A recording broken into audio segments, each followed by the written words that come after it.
6 quality का नमाजी है। क्या क्वालिटी की नमाजी है बोलो? गिनती करो, हम गिनती करा रहे हैं। नमाजी ए असली कितना हुआ? अरे बोलो भाई। नकली, फसली, 8 का, खाट का, 360 का। ये नमाजी की क्वालिटी है।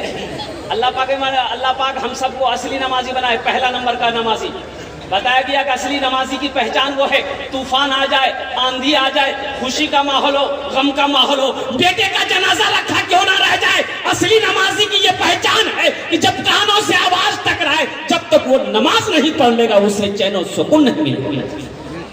ये असली नमाजी की पहचान है। तो मेरे नौजवानों, मेरे बच्चों, असली नमाजी बनो। अब ये 5 नमाजी जो मैंने बताया है, नकली, फसली, 8 का, खाट का, 360 का, अगर वो तफसील के साथ बताएंगे तो 2 घंटा लग जाएगा। उधर मत जाओ, इधर आओ। एक आदमी भैंस पालता था, वो बेचारा नमाज नहीं पढ़ता था। तो इमाम साहब ने कहा कि भाई अल्लाह का बंदा, अरे अल्लाह के यहाँ जाओगे, मरोगे तो क्या जवाब दोगे? तुम भैंस के चक्कर में नमाज छोड़ बैठे हो, अल्लाह का बंदा नमाज पढ़ो। बोला हजरत हमको फुर्सत है, आप देखते हैं ना ये 10-12 भैंसे हैं, बस इसी को दाना पानी खेत दूध लाते लाते मेरी जिंदगी खत्म हो जाएगी। तो बोले नमाज पढ़ो, फायदे होंगे, नमाज पढ़ो। तो भैंस वाला बोला हजरत क्या फायदा मिलेगा हमको नमाज पढ़ने से? तो बोला सुनो, तो इमाम साहब ने कह दिया कि सुनो, नमाज पढ़ोगे ना भैंस दूध ज्यादा देगी। क्या देगी? बोला बहुत अच्छा, अगर भैंस दूध ज्यादा देगी तो हम नमाज पढ़ेंगे, कल से आ जाते हैं हम सुबह से। और ठीक नहा धोकर के फजर में चला गया।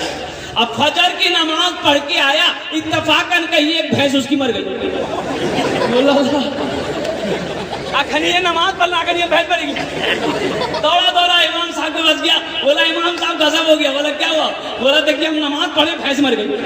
तो इमाम साहब ने समझाया कि अल्लाह तुमको आजमा रहा है, तुम घबरा गए? बोले नहीं हम नहीं घबराए। बोला फिर हिम्मत करो। जोहर पढ़ा, जोहर पढ़ के एक भैंस मर गई। फिर दौड़ा इमाम साहब के पास गया। बोला इमाम साहब बहुत गड़बड़ हो रहा है। अल्लाह के बंदा, अल्लाह तुमसे इम्तिहान ले रहा है, अल्लाह तुम्हें आजमा रहा है, घबराओ नहीं, सब्र के साथ डटे रहो, अल्लाह तुम्हारा इम्तिहान ले रहा है। चला गया, असर में आया, इत्तफाकन असर की नमाज पढ़ के गया। अब तो बेचारा बड़ा परेशान हुआ कि अल्लाह इस फजर में ये गई, इस जोहर में चली गई, असर में भी चली गई। अब वो भैंस मरी गई और वो बच्चा झीले, वो चिल्लावे झीले, मैं चिकन जी चिल्लावे झीले, एकदम चिल्लावे झीले। की बोल चिल्लावे मत, तोर लिए ज्यादा नमाज पढ़े की जरूरत नहीं, खाली 3 नफल पढ़ो नहीं कि तब कीजिए।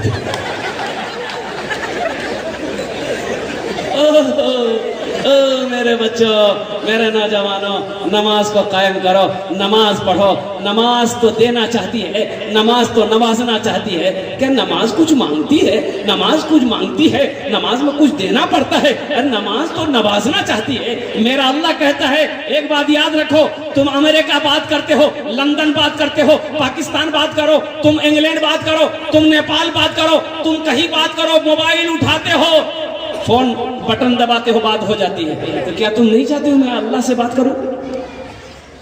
भाई नहीं चाहते कि अल्लाह से बात हो? भाई अल्लाह से बात करना चाहते? भाई अल्लाह से चाहते हो कि अल्लाह से मैं बात करूं?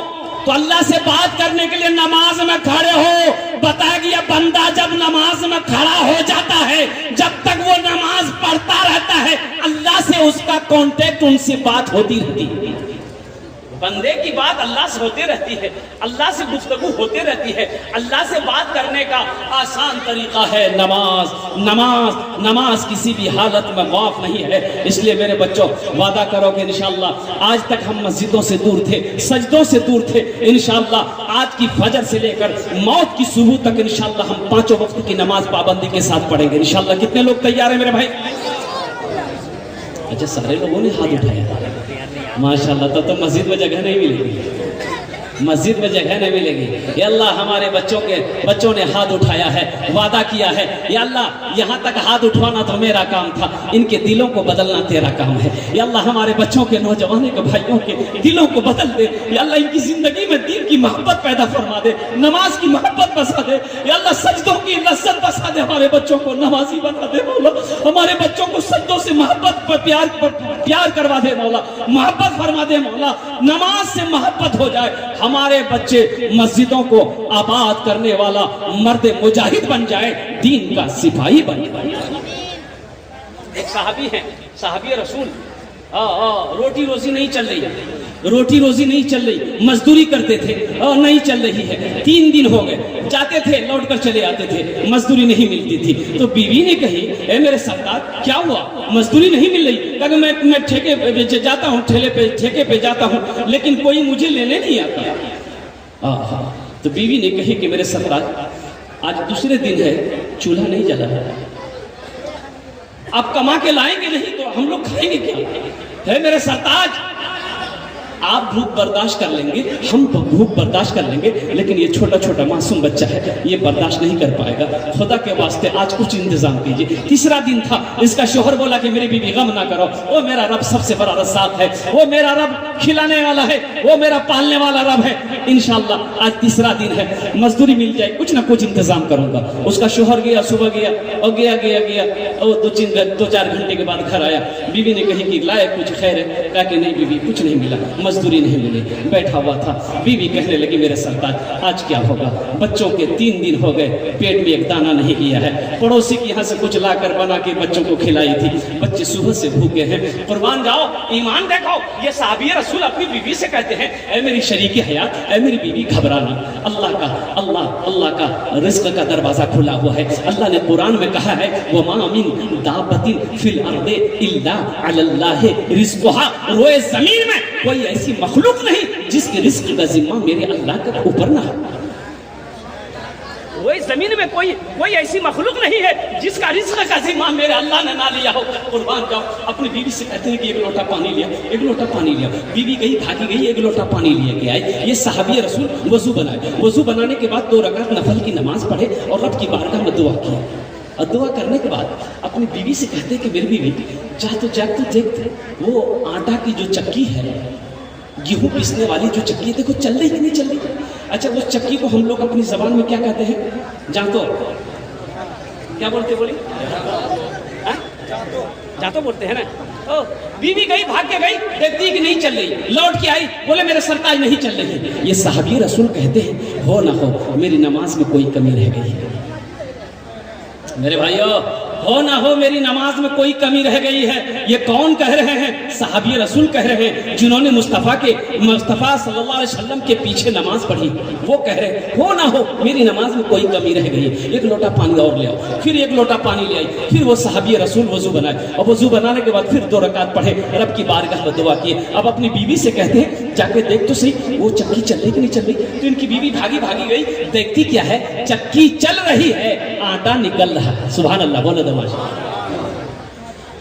चक्की पीसने वाला कोई इंसान नहीं है, चक्की के पास गेहूं का बोरा नहीं है, चक्की खुद ब खुद चल रही है, आटा निकल रहा है। बीवी का खुशी का ठिकाना नहीं। ये बर्तन भरो, ये बर्तन भरो, ये बर्तन भरो, ये बर्तन भरो। जिस बर्तन में पानी था, पानी उंडेल दिया, उसको भी भर दिया। सारे बर्तन भर गए। आखिर औरत की जात, वो अपनी शौहर से कहने लगी, ए मुन्ना जहाँ तो उठा के देखा बता कहाँ से निकली, जरा इसका पार्ट उठाकर दिखाइए हमको, ये आटा आ कहां से रहा है, ये आटा निकल कहां से रहा है। तो ये सहाबी रसूल अपनी बीवी के बाद में आ गए। अब वो जाता का पार्ट जो है ना, चक्की के पार्ट को उठाया, जैसे ही उठाया आटा का गिरना बंद हो गया। अब आटा गिरना बंद हो गया। तो ये सहाबी रसूल अल्लाह के रसूल की बारगाह में गए, सारा वाकया सुनाया कि या रसूल अल्लाह ऐसा ऐसा वाकया हुआ। तो अल्लाह के रसूल ने इरशाद फरमाया, ए नौजवान, अगर तू चक्की के पार्ट को उठाकर नहीं देखता तो कसम है उस रब की जिसने मुझे नबी बरहक बनाकर पैदा किया भेजा है, कयामत तक उस चक्की से आटा निकलता रहता, तेरी नस्लें खाती रहती, कभी आटा गिरना बंद ना होता। ये नमाज की बरकत है। नमाज नवाजना चाहती है। मेरे बच्चों, नमाजों की पाबंदी करो, इंशाल्लाह नमाजों की पाबंदी करोगे इंशाल्लाह। अल्हम्दुलिल्लाह, ये हमारे बच्चे नमाज पढ़ेंगे। एक बात याद रखो, रोजा का हुक्म जमीन पर आया। रोजा का हुक्म कहाँ पर आया? बोलो।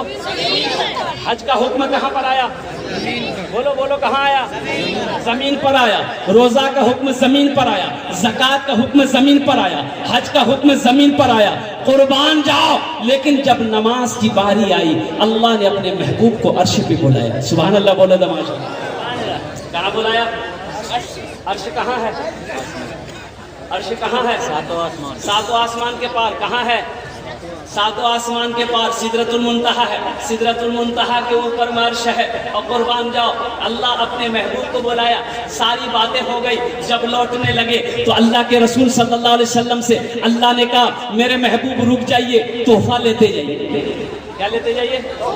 तोहफा का। या अल्लाह क्या तोहफा है? तो अल्लाह ने कहा कि आप अपनी उम्मतियों के लिए, मेरे बंदों के लिए तोहफा ले जाइए, 50 वक्त की नमाज।